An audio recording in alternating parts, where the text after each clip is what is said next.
Hola profesor, ¿qué tal? Vamos a exponer sobre el tema de crossovers y mi grupo está conformado por mí, que soy Gustavo Rojas, por mis compañeros Sebastián Vázquez, Carlos Castillo y Oscar Carrillo. Entonces, ¿qué es un crossover? Un crossover se puede definir como un circuito o dispositivo encargado de dividir frecuencias de una señal de audio entrante. Su función es la de dividir las frecuencias filtrándolas para obtener diferentes franjas o bandas de un determinado rango de frecuencias para posteriormente amplificarlas y procesarlas. Es decir, ese dispositivo lo que va a hacer es, va a dividir las señales por lo general en dos o tres franjas o rango de frecuencias para poder amplificarlas de acuerdo a las características que va a tener el parlante que vamos a usar.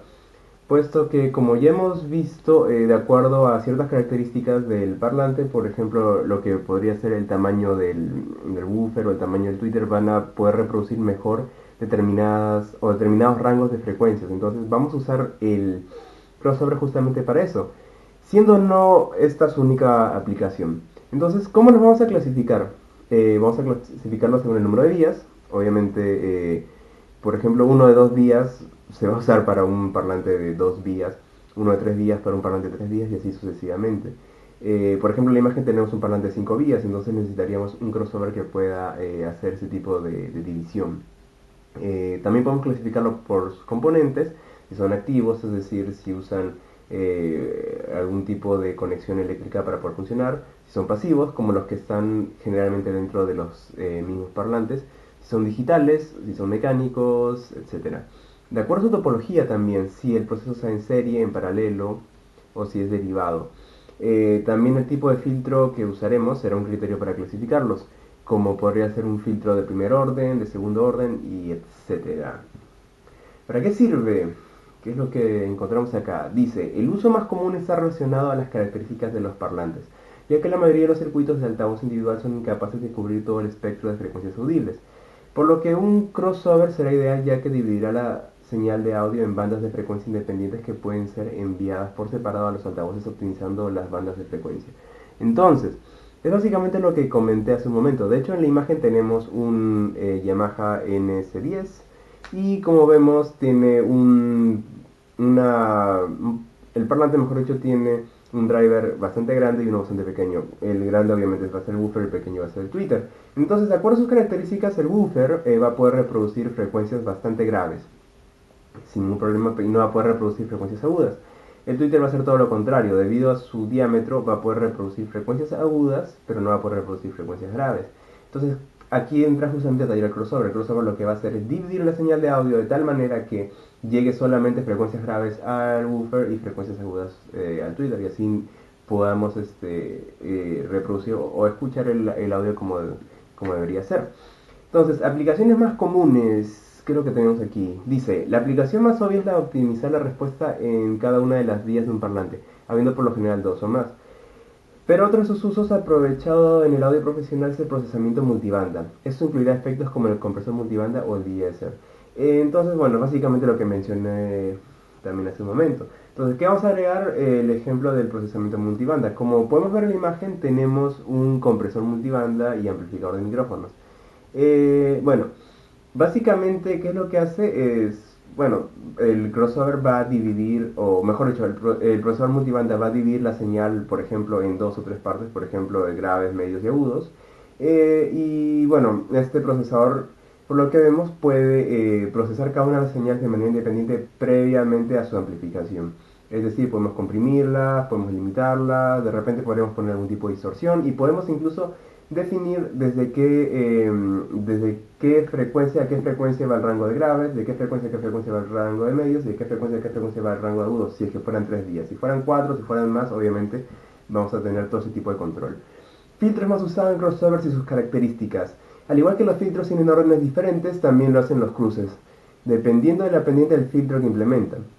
La pendiente acústica final puede ser completamente determinada por el filtro eléctrico o se puede lograr mediante la combinación de la pendiente de filtro eléctrico con las características físicas del conductor. Entonces, ¿qué quiere decir básicamente esto? Que bueno, dependiendo de cómo haga el corte, se va a clasificar el tipo de crossover o es decir, el tipo de filtro que va a tener implementado.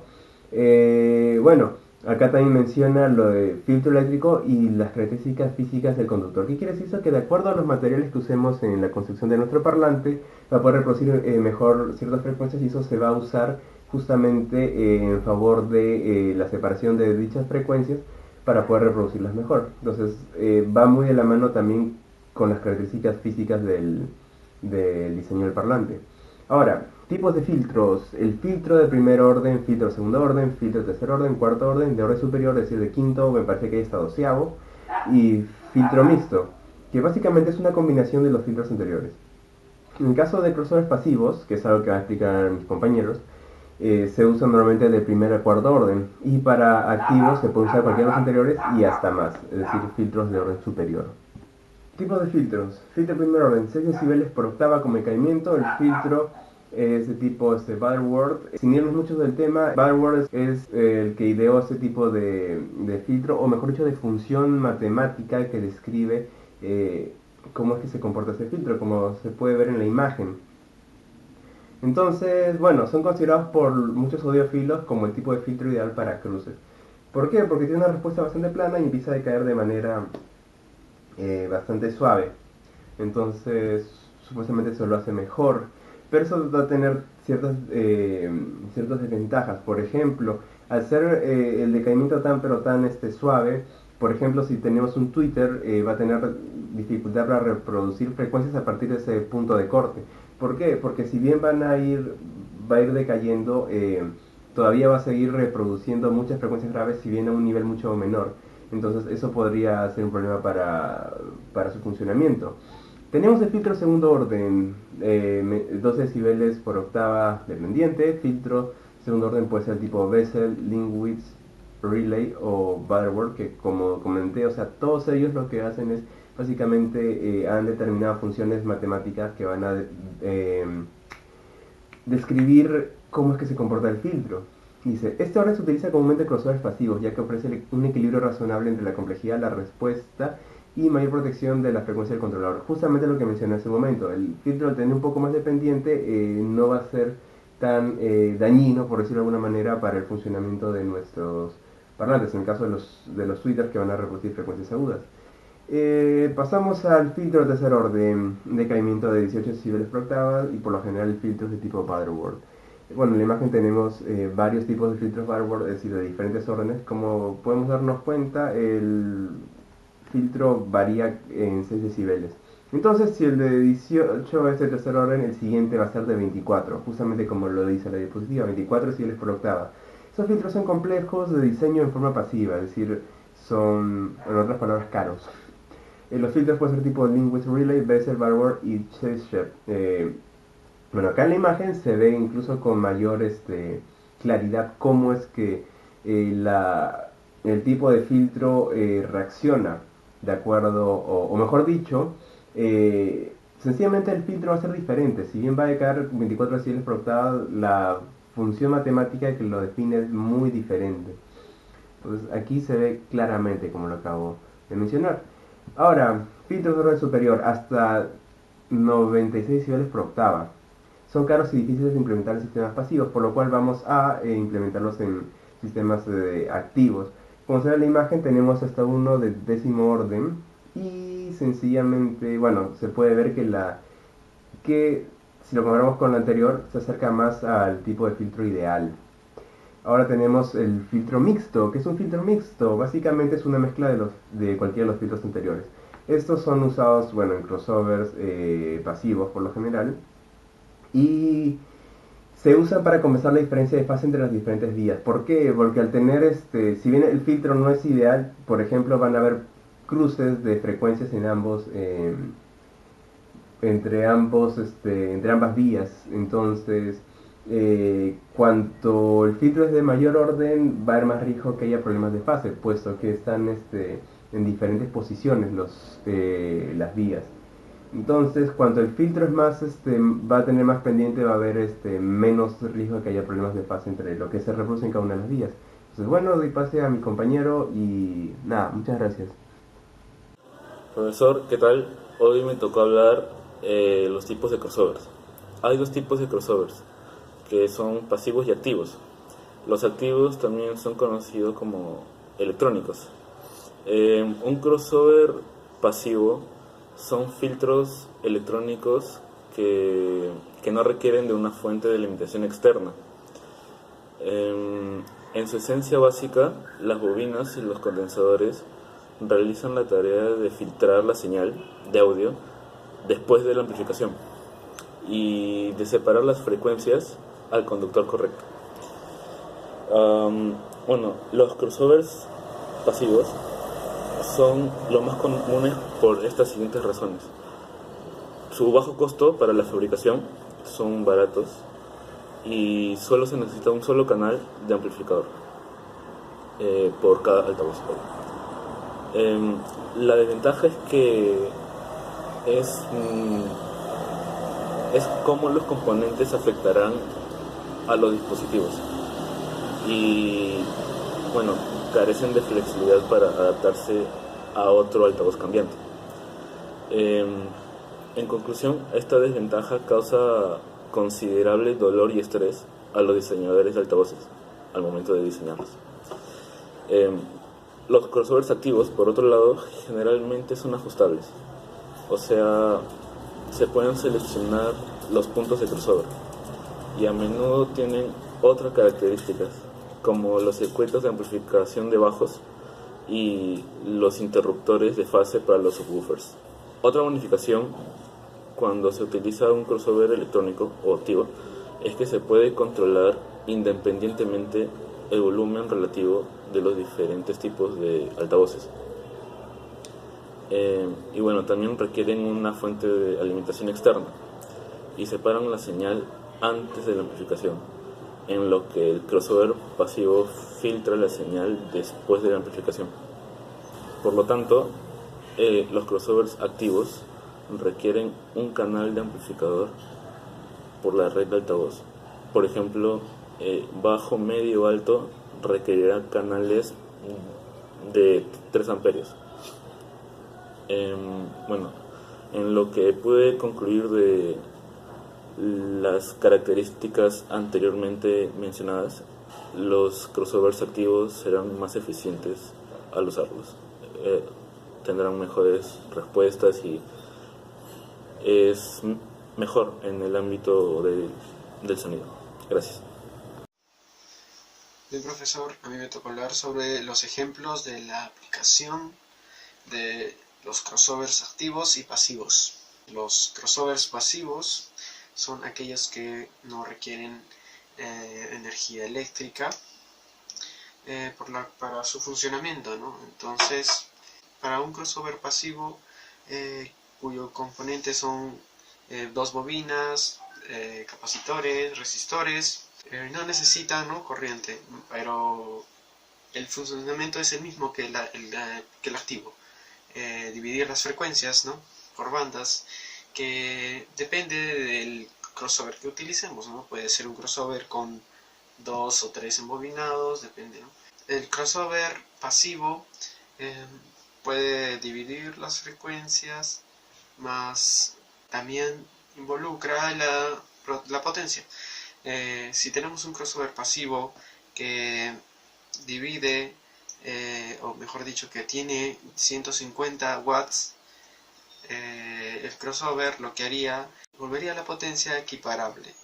Quiere decir que si tenemos 150 watts, va a dividir unos 80 para el parlante que necesite más potencia y lo que resta para el otro parlante, ¿no?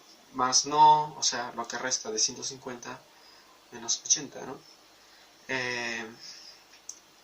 Más no quiere decir que va a ser mitad-mitad, ¿no? La mitad de 150 uno, la mitad de 150 el otro, y así dar el funcionamiento de los parlantes, ¿no? Bien, siendo la facilidad o la practicidad de estos crossovers, se podría utilizar entonces para equipos que no requieran de especificar o de resaltar esas frecuencias, ¿no? Entonces, Podría utilizarse para los automóviles, por ejemplo, ¿no? Los automóviles tienen un subwoofer y también pueden tener un tweeter, con el cual sería suficiente, ¿no? No sería para algo profesional, lo podríamos decir, como los ingenieros de sonido que utilizan aparatos más profesionales. Bien, entonces, ahora los crossovers activos son aquellos que tienen más, o mejor dicho, que sí requieren de un voltaje de una corriente para su correcto funcionamiento, ¿no? Que en este caso estos circuitos son ideales para sonidos profesionales, porque son sonidos, mejor dicho, los sonidos profesionales serían aquellos que usan parlantes de gran potencia, ¿no? O que requieren gran potencia. Por lo tanto, se encargarían estos crossovers de dividir las frecuencias antes de ser amplificadas, o sea, entregando a cada grupo de frecuencias a un amplificador independiente. Entonces, con eso lograría un sonido más definido y puro, sin contar que no hay pérdidas, ¿no?, de potencia. Podría decirse que es para un equipo line array, ¿no?, en sonido en vivo, ¿no? Entonces, para eso se utilizarían los crossovers activos. Gracias. Hola, soy Oscar Carrero y hoy vengo a hablar sobre crossovers acústico y crossovers eléctrico. Sí. Primero, ¿qué es crossover? Crossover sería la frecuencia en donde empieza a filtrar una frecuencia. Las frecuencias. Sí, eso es crossover. Ahora sí, punto de crossover acústico y punto de crossover eléctrico. En general, serían casi lo mismo. Depende de cuánta superposición hay en la respuesta acústica de los parlantes y qué tipo de crossover eléctrico se usa.